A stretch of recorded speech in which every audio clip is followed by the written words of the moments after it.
Se a gente parar pra pensar, as coisas estão tão diferentes, né? Sei lá, quando foi que a palavra de Deus deixou de ser tão importante para nós?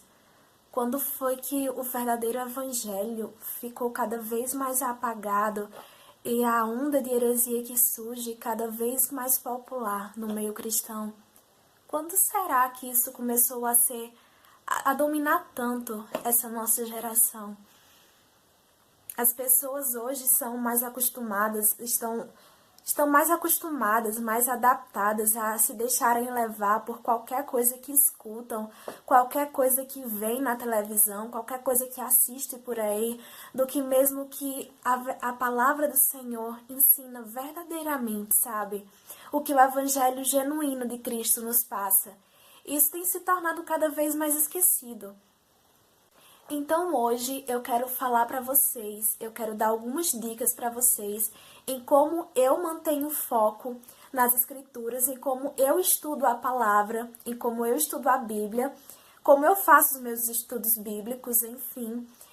E eu queria falar para você como eu faço isso e dar dicas para você, porque se isso funciona comigo, pode funcionar com você também. Se eu aprendo dessa forma, você também pode aprender. Acho que isso que eu vou falar deve ser um princípio para todos os cristãos que gostam de estudar a Bíblia. Vamos lá. Eu anotei cada ponto para que quando eu fosse falar, quando eu fosse gravar o vídeo, como eu tô fazendo agora, eu não esquecesse nada do que eu queria passar para vocês. E eu anotei o seguinte: primeira dica: adotem um caderninho. Pois é, se você quer realmente estudar a Bíblia, se você quer realmente ver a sua vida espiritual crescendo e você se desenvolvendo, adotem um caderninho como esse aqui, um caderninho qualquer. E nesse caderninho, gente, eu adotei isso há um tempo já. E é muito útil porque nele eu posso fazer anotações, observações de todo tipo. Por exemplo, se eu estou lendo qualquer livro, nele eu anoto as observações que eu faço sobre aquele livro e tudo mais. Se eu estou lendo algum livro da Bíblia, por exemplo, se eu estou lendo, como eu estou fazendo agora, eu estou lendo o livro de Romanos e estou fazendo anotações nesse caderninho sobre o livro de Romanos. Tudo que eu acho necessário, tudo que me chama a atenção, para eu não esquecer, eu estou anotando nesse caderninho. E como eu achei interessante fazer, detalhe, como eu sou professora de escola dominical, eu ensino para os adolescentes, eu achei interessante anotar também todas essas anotações que eu estou fazendo do livro de Romanos, para que eu possa passar com os meus alunos da escolinha dominical. Porque, gente, esse livro é um livro que eu acho que é o meu livro da Bíblia predileto, é o livro de Romanos. Vou falar para vocês. Bom, a minha segunda dica seria que vocês adotassem post-its. Post-its, aqueles, eu não sei se eu tô com algum aqui para mostrar para vocês, mas todo mundo sabe o que é um post-it. Post-it. E eu uso isso aqui, por exemplo, quando eu tô indo para o culto. Eu coloco ele dentro da bolsinha e quando o pastor vai dando o sermão dele, eu vou fazendo as anotações aqui, vou anotando no post-it, fazendo minhas anotações nele. E aí, quando eu faço minhas anotações, por exemplo, o sermão foi em João 3, então eu faço as anotações e aí eu desaprego aqui e eu coloco ele pregado na página da referência de João 3. E eu acho isso muito legal e a gente aprende muito e fixa muito na nossa cabeça o sermão. E a gente pode fazer isso não só para estudar mesmo o sermão, mas para fazermos anotações de comentários importantes da Bíblia sobre um texto que nós lemos. Então, isso é muito necessário, gente. A terceira dica seria algo em que eu assisti em algumas pregações. Eu acho que é o Paulo Júnior, que ele fala sobre uma expressão que é orar et labutare, que se eu não me engano, era uma expressão que estava ali no início, depois da reforma, sabe? Era uma forma em que as pessoas, os crentes, depois da reforma, eles estudavam a Bíblia. Eles tinham esse princípio, orare et labutare, que significa orar e labutar. Orar significa que nesse contexto todo em que a gente está falando, significa que antes de lermos a Bíblia, antes de estudarmos a palavra de Deus, nós devemos buscar a orientação de Deus a respeito. E labutar significa estudar, significa pesquisar sobre aquilo que estamos lendo da Bíblia. E é por isso que essa dica eu acredito que seja a mais rica de todas que eu posso dar a vocês. Porque quando nós estudamos a Bíblia, nós não temos que ver apenas a nossa visão sobre o assunto. É muito mais amplo que isso, entende? Por exemplo, o que eu aconselho muito a todo mundo fazer seria baixar um aplicativo, tá? Um aplicativo que se chama My Bible. E esse aplicativo tem dicionários,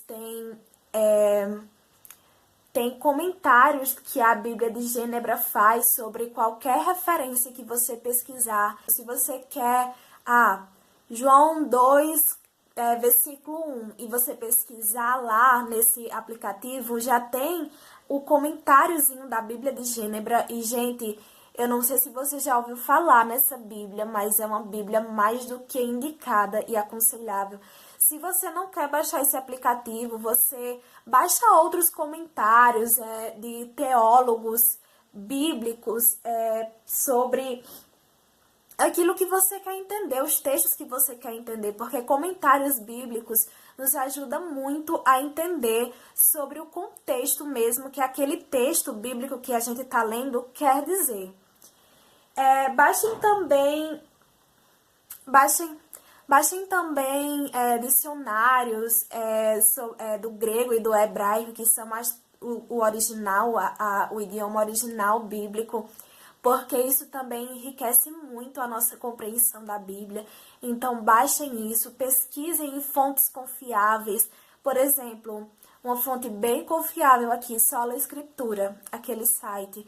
É uma fonte mais do que confiável, gente, porque a gente não está entendendo, por exemplo, o contexto teológico de algum texto bíblico.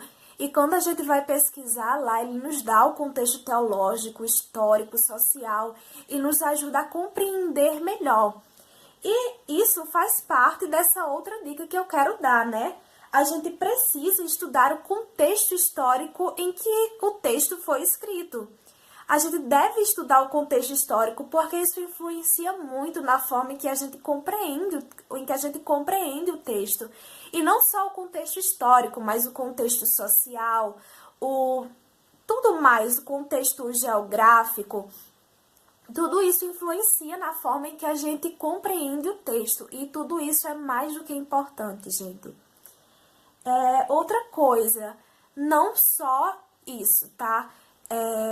A gente deve focar também no seguinte: quando a gente estiver lendo algum versículo, qualquer coisa, nunca se mantenha apenas naquele versículo. Gente, por favor, nunca façam isso.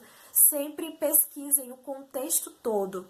Por exemplo, eu estou lendo o versículo tal, do capítulo tal, do livro tal. Gente, sempre leiam o capítulo inteiro. Nunca se detenham só naquele versículo, porque é importante a gente ler todo o contexto para saber do que realmente está falando. Por exemplo, um exemplo aqui bem breve, tá? Aquele versículo em que fala, tudo posso naquele que me fortalece. Muita gente usa esse versículo para dizer que eu posso conquistar todas as coisas em Cristo que me fortalece. Mas não é isso que Paulo estava querendo dizer, gente, pelo amor de Deus. Não era isso que Paulo estava querendo falar. Paulo estava querendo falar o seguinte: que todas as coisas eu posso suportar e não que todas as coisas eu posso ter ou conquistar. Porque o contexto que vem antes, Paulo ele vai falar: sei o que é ter fome, sei o que é ter abundância, sei o que é ter muito, o que é ter nada. E Paulo ele vai falar, e depois ele vem com essa frase, com essa expressão. Então, o contexto ali é de suportar todas as coisas. E muita gente, por não ler o contexto, por ignorar o resto, acaba achando uma coisa que não é verdadeira, entende? Que é eu posso ter todas as coisas, eu posso conquistar todas as coisas, quando na verdade não era isso que Paulo quis dizer. Detalhe que não é Gênebra, tá? É Genebra. Só que eu nunca consigo falar esse nome, sempre me dá um negócio, então vou falar Gênebra. Não achem estranho, tá? Gente, então, assim, essas são as minhas dicas, só que é algo muito mais amplo do que isso, tá? Porque quando nós queremos fazer um estudo esquematizado da Bíblia, o que eu também aconselho a ser feito, por exemplo, você quer fazer um estudo completo da Bíblia, começar de Gênesis e terminar em Apocalipse. Isso também é muito legal, porque dessa forma você vai entender muitas referências que são usadas lá no Novo Testamento e que é uma referência lá do Antigo Testamento, entende? Por exemplo, você vai entender melhor a questão dos fariseus, quem eram os fariseus, como se deu aquele grupo, entende? Você vai entender melhor as leis que muitas vezes são abordadas no Novo Testamento e você vai compreender bem melhor. Você vai entender melhor sobre o próprio Cristo, sabe? Porque o Antigo Testamento é cheio de referências sobre o Messias. Então você vai entender muito melhor sobre Cristo. Então eu super aconselho a você fazer um estudo esquematizado, livro por livro, em ordem, seguindo uma ordem de Gênesis a Apocalipse, assim você entenderá melhor. E, gente, além de tudo isso, é o que eu vou voltar. A primeira dica, não se esqueçam do caderninho, gente. É muito importante. Por exemplo, vocês começaram lá em Gênesis, estão fazendo esse estudo bíblico em ordem. Então, vão lá, leiam e aí vocês anotam, por exemplo, a história de José, do capítulo tal ao capítulo tal. E aí faça o seu resumo, sabe? Pega o caderninho, coloca bem bonitinho, organizadinho e faz o seu resumo sobre o que você entendeu da história, os pontos importantes, o que você gostou e tudo mais. Faça o seu resumo da história. Isso vai ajudar você a fixar a história na sua cabeça, gente. Escrever é uma coisa que eu utilizo esse método até na faculdade. Isso me ajuda muito a memorizar as coisas. Eu escrever. Então, eu super aconselho a você que quer fazer um estudo bíblico mais organizadinho, a ter um caderninho e você anotar, fazer as anotações de cada história, dos capítulos em que você leu e tudo mais. Então, eu super recomendo. Se você não quer optar pelo caderninho, então opte pelos post-its. Os post-its você prega lá na Bíblia, você não vai precisar rabiscar a sua Bíblia, vai ficar uma coisa mais organizada. Eu, particularmente, eu gosto de rabiscar também, mas eu prefiro mais o post-it. Então, é uma ideia também, né, gente? Então, é assim que eu faço, eu utilizo desses métodos. Não esqueça de sempre pesquisar em fontes confiáveis, em comentários bíblicos. Baixem esse aplicativo, gente, o My Bible. Nele vai ter comentário da Bíblia de Gênebra, que é muito rica em conteúdo, em conhecimento. Então, baixe isso, ou então adote uma própria Bíblia que tenha comentários confiáveis, fontes confiáveis e reformadas, para que vocês possam estar lendo e possam estar adquirindo mais conhecimento. Amém? Eu espero ter ajudado vocês com mais esse vídeo. E eu nunca falo, né, no começo do vídeo, mas se você gostou, você dê um like, você se inscreve no canal, você comenta o que você achou, o que você quer que a gente fale nos próximos vídeos. Então é isso aí, é sempre um prazer poder gravar pra vocês. Eu acho que agora eu tô perdendo mais a timidez, então isso é muito bom. É isso aí, um grande beijo e até o próximo vídeo.